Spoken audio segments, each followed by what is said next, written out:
hoje, nosso primeiro episódio do Essência Feminina. Eu estou aqui com uma amiga, uma convidada especial, a Gisele Gomes, gente. E nós vamos desvendar juntos, porque eu também não sei, não entendo desse assunto, para mim é novidade.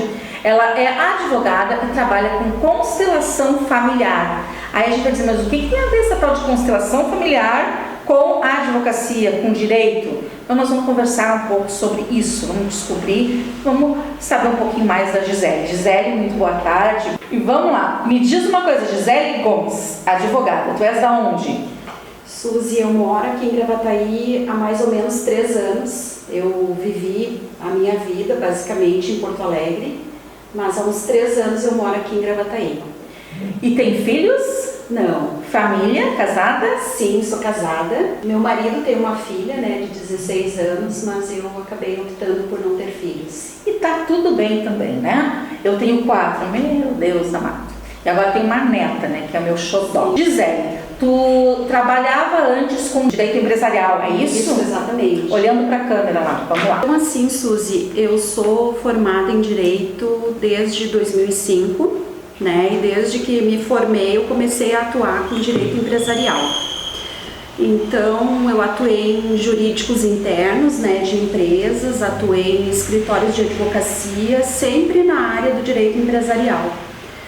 Mas eu sentia um grande vazio, assim, porque eu não encontrava na minha entrega profissional algo que fizesse sentido, né? Embora as tarefas que eu exercia, né, os trabalhos que eu desempenhasse fossem importantes e relevantes, eu não sentia realização naquilo que eu fazia. Eu precisava de algo que fizesse mais sentido na minha vida, no meu servir, né?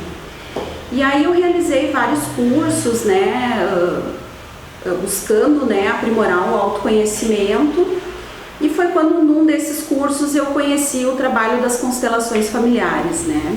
E as constelações familiares é aí que a gente entra, aí que é o pulo do gato. Por quê? Se fala muito em constelação familiar hoje e tem as terapias, né, integrativas, e isso acho que entra junto ali. Pelo que eu li, pelo que eu entendi, eu fiz uma pesquisa ali também, foi um juiz brasileiro, né, lá da Bahia, que teve essa sacada. Na realidade, a abordagem que o direito sistêmico faz é tentar identificar o que está por trás dos conflitos, né? Muitas vezes tu não basta analisar o caso concreto com base nas leis postas, né, no direito codificado. Então o direito sistêmico ele busca identificar o que tem por trás dos conflitos, né, de uma forma mais humanizada, buscando entender o que tem por trás, né, desses conflitos, dos atritos, né, entre Mas aí pessoas. Eu te faço um questionamento, porque a direito de família é uma coisa muito complexa, né, porque as pessoas elas já vêm carregadas de ódio. Que eu sempre digo, quando você se separa, uma coisa a pessoa perdeu, né, um luto, a pessoa morreu, encerrou, pronto. Aí né, não tem, no momento que tem toda uma separação, um divórcio, um conflito, já vem as partes, um querendo o ódio, querendo, né, a morte, literalmente, do outro. Então é uma coisa muito carregada, né? Sim. E aí tem, muitas vezes, crianças envolvidas também, que fica como barganha, né? Como troca, né? Exato. E isso, eu acho que para o advogado, se ele vai trabalhar só em cima da lei, é uma coisa, mas se ele vai colocar essa parte afetiva, ele vai acabar se envolvendo mais. Isso não é desgastante? Então, na realidade, o que se busca através desse trabalho é a pacificação dos conflitos. É muito pelo contrário, né? O juiz ele vai buscar não se emaranhar naquela situação, não criar posição em relação às partes, mas sim tentar identificar o que seria o melhor ali. E quando tem crianças envolvidas, o que se busca sempre é o melhor para a criança, né? Então, muitas vezes os pais estão brigando por uma determinada situação ali, quando na realidade tu identifica que o que tem por trás são outras questões, né? Então, existem críticas nesse sentido, né, de que o juiz poderia acabar se envolvendo emocionalmente ali com a situação, mas é muito pelo contrário. Eu acho que quando tu tem essa maneira de olhar, tu consegue ver o que realmente está acontecendo ali, né? o que acontece na realidade, não o que está apenas nos autos, né? Tá, e me diz uma coisa, um processo quando tem esse olhar, né, porque não são todos os advogados, né? Pega um advogado que está disposto a seguir nessa linha, leva mais tempo, na tua experiência acho que leva mais tempo, as partes conseguem se acalmar mais, né, e enxergar por um outro ângulo, porque geralmente assim, a gente que está de fora enxerga tudo diferente de quem está naquela guerra toda, né? E aí, o que tu me diz, assim, como advogada? Tu acha que é um processo mais longo ou é uma coisa, assim, que dá efeito? Na realidade, acaba dando mais efeito porque o que se preza mais hoje no próprio judiciário é a pacificação, é a conciliação, né? Hoje existe um fomento muito grande na realização de acordos, né? Na conciliação e na mediação. Então, no momento que um dos advogados que seja, não precisa ser os dois, no momento em que um advogado tem esse modo de atuar com base nessa maneira, ele acaba sendo um pacificador ali. Ele vai buscar, então, na medida em que tu consegue fazer um acordo, tu antecipa em muitos anos, né, um processo, né, a solução do processo.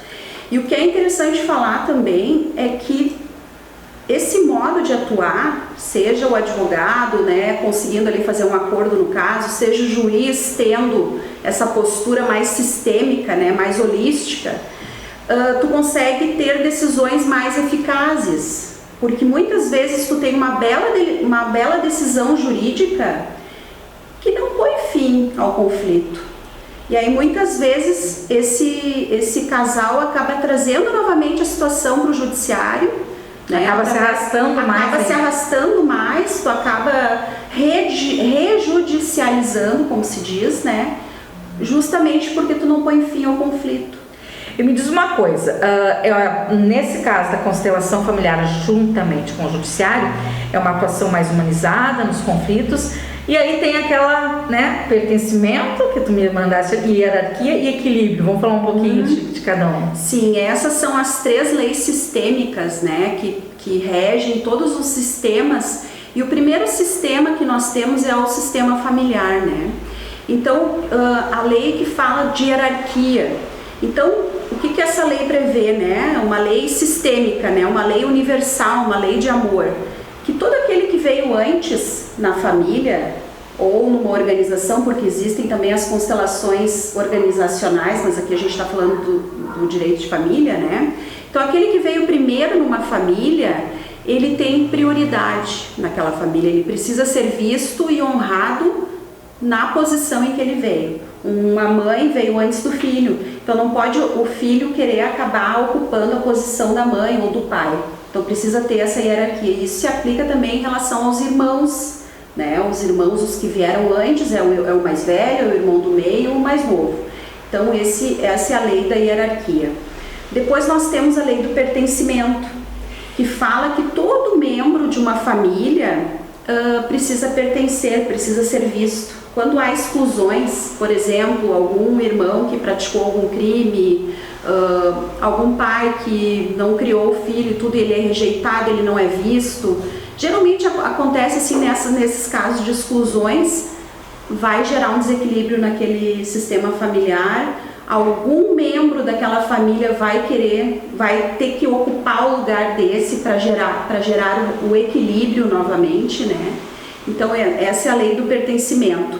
E tem a lei do equilíbrio entre dar e receber, né? Que diz que toda relação é uma relação de troca e precisa ter equilíbrio. Não pode, por exemplo, um dar mais do que o outro, precisa ter equilíbrio. Um dá um pouco, o outro vai lá e dá um pouquinho mais, né? Senão acaba também gerando um desgaste ali e acaba gerando muitas vezes conflitos, né? Então são essas 3 leis sistêmicas, né? E me diz uma coisa, como que teus clientes chegam e tu fala sobre, né? A pessoa chega lá, eu quero separar, eu quero divórcio, né? Já quero tirar tudo, eu quero 50% do salário dele, por aí vai. Sim. E aí como é que tu consegue trazer essa pessoa para a constelação familiar? Dizer, olha, vamos atuar dessa forma. As pessoas costumam aceitar porque isso é novo, né? Aqui no Rio Grande do Sul. Assim, né, na realidade, o que acontece? Quando uma parte me procura querendo entrar com uma ação, ajuizar uma ação de alimentos, né, de divórcio, enfim, e existem ali um conflito, o que eu posso sugerir é da gente fazer uma constelação familiar para ela ter um outro olhar sobre aquele conflito, para daqui a pouco tentar identificar de que maneira que ela poderia conduzir aquilo de uma forma diversa, né, diferente.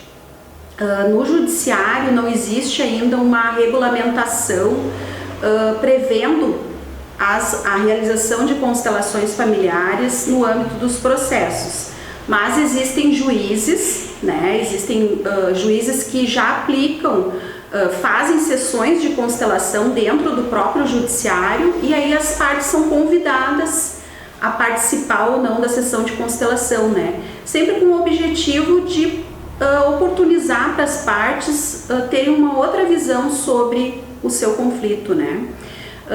Existem também comissões da Ordem dos Advogados do Brasil já estudando o direito sistêmico, né? Mas ainda está em fase de regulamentação ainda essa questão das constelações dentro do judiciário no âmbito dos processos, né? Diz uma coisa, quem é mais recíproco? O homem ou a mulher? Geralmente, eu acredito que quem procura mais um escritório de advocacia para separação, tal, esses conflitos são as mulheres, sim, né? Sim. Acho que acredito eu que são poucos os casos, um percentual bem mais baixo, que o homem vai lá, eu quero me separar, e eu acho que sempre é a mulher. E quando tu coloca, vamos fazer desta forma, né, constelação, o homem vem de boa, assim, ou ele já vem meio, né? Ou como é que funciona? Quem é que é menos recíproco a entender e aceitar? Quem é mais assim aberto a aceitar geralmente é o homem, né? A mulher, por incrível que pareça, as mulheres são um pouco mais resistentes, assim. Sério? Sempre acham que possuem mais direitos muitas vezes do que realmente possuem, né? Então, mas isso vai depender muito também de quem tomou a decisão pela ruptura, né? Então acaba sendo relativo isso, né? Não tem como te afirmar geralmente assim ou não, mas a gente percebe que os homens têm uma abertura maior, assim. Pois eu achava que seriam as mulheres, sinceramente, não me surpreendeu essa tua resposta. E me diga uma coisa, no teu dia a dia, assim, quando trabalhando desta forma, tu não te sente mais carregada? Porque eu penso assim, a gente já tem, todo mundo tem problema, né? Não adianta, ninguém é feliz 24 horas, como eu digo. E aí, de repente, tu tá lá, tu vê todo aquele conflito, né? E daí não traz isso pra ti, um pouco para ti, não sai carregada e pensando por quê? Uma coisa é tu seguir a lei diz isso, vamos trabalhar nisso e não tem, né, pode haver uma jurisprudência, né, mudar alguma coisa, mas neste caso, que daí tu vai lidar com os conflitos, a origem do conflito. Uhum. Por que tá separando? Porque ele jogava palha em cima da cama, porque ele entrava com os pés embarrados, coisas, às vezes, porque o que vai matando o casamento muitas vezes são pequenos detalhes, no dia a dia, né? E mulher também tem isso, mulher ela custa às vezes a querer separar, mas quando ela decide, deu, não tem mais, a decisão é tomada. E aí eu acabo achando que que esses conflitos, né, acabam gerando uma preocupação, tu não traz isso pra ti? Então, Suzy, isso passa muito pelo perfil do profissional, né? Então, não é todo o advogado que tem esse perfil de ser mais pacificador. E, o que acontece? Eu tenho a formação em direito, me especializei na área do direito de família, mas tenho também a formação em constelações familiares. E aí a gente estuda, a gente aprofunda os conhecimentos buscando essa pacificação. Então, no momento que tu tá voltado a auxiliar as partes a efetivamente resolver o problema, tu acaba não se importando tanto com esse envolvimento que a gente acaba tendo, né? Me diz uma coisa, assim, quais seriam as área. vantagens hoje, os benefícios, né, para trabalhar nesta linha? O que tu me diz assim que é vantajoso? Claro que eu já entendi que se as partes, né, aceitarem, aí com certeza o processo vai mais rápido, vai ter uma conciliação, vai ter um acordo, né? E o processo anda mais rápido. Mas quais seriam as outras vantagens que tu poderia sinalizar aqui pra gente? O grande objetivo dessa forma de atuação, além de tornar o processo mais célere, né, tu conseguir resolver o processo de forma mais rápida, é de fato trazer a conciliação ali, trazer o entendimento dos envolvidos, né, das pessoas envolvidas. Porque na realidade um casamento termina, mas a família ela vai continuar existindo, os vínculos familiares vão continuar existindo. Porque é o pai de uma criança, é a mãe. Então assim, vocês vão ter que acabar mantendo, né, essas partes vão ter que acabar mantendo o relacionamento. Civilizadamente, então, civilizadamente, principalmente nessa área. Civilizadamente, isso funciona com o artista, né? Os artistas funcionam com a beleza. Mas também a família continua, como tu mesmo disseste, isso é muito importante, e outras pessoas vão formar outros núcleos familiares. Então, daquela família ali vai sair mais duas. Né? Por parte de mãe, por parte de pai, vai ter uma outra esposa. Eu não gosto da palavra madrasta, né? Eu não gosto disso. Mas vai ter uma outra pessoa, vai ter um outro pai, né? Que as crianças hoje acabam chamando de pai, às vezes não, né? Porque às vezes a família não gosta, né? Mas um tio, mas vai ter outro núcleo familiar. E se tá tudo direitinho, nos conforme, a coisa vai fluir perfeitamente. Vai fluir de um modo geral e de uma maneira satisfatória para todos, né? E isso, quando tu consegue fazer esse tipo de trabalho, tu consegue trazer a pacificação ali para aquela família, isso vai acabar trazendo para todo o sistema, né? Os filhos vão acabar criando uma nova consciência também em relação à vida e em relação às relações, né? Então isso não é visto somente sob o ponto de vista do processo ali de maneira isolada, né? É um trabalho muito maior, né? Porque busca influenciar várias pessoas que estão ali envolvidas, inclusive os filhos, né? Neste caso, tá pegando as duas, não tá? Ah, bom, que eu fiquei esperando ali. Tá. Neste caso, né, quando se traz então a constelação familiar para o judiciário, o advogado ele tem que estar presente, mas ele não pode se apegar também, né? É aquilo que a gente falou, que eu te perguntei, tu leva para casa toda essa carga, então não dá para se apegar muito, porque senão não funciona também. Sim.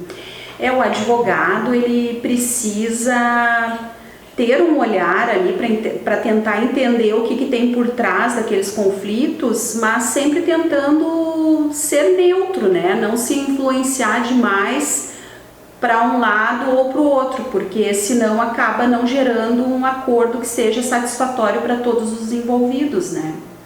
Empatia, onde é que a gente consegue colocar essa palavra na constelação no judiciário? A empatia, ela fala por si só, né, Suzy? Principalmente nessas relações de família, as partes precisam saber se colocar no lugar do outro, conseguir olhar com os óculos do outro, né, e não com os seus.